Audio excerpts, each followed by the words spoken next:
Hey everybody, I haven't had time to really do anything much or the inclination. I've been awful busy. Haven't got anything done on the go-kart, but I still end up with the urge to build things from time to time, and the right scrap showed up to build this little stool for by the welding table. So we've got an old tractor seat, and we've got a piece of boiler tubing and some chain.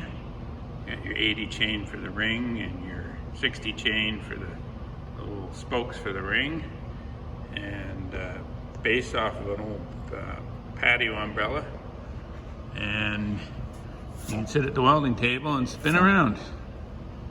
Oh, and wheel bearing off of GM pickup, four-wheel drive pickup unit bearing off the front. Just a cute little thing I made that I thought you might like to see. Have a good one.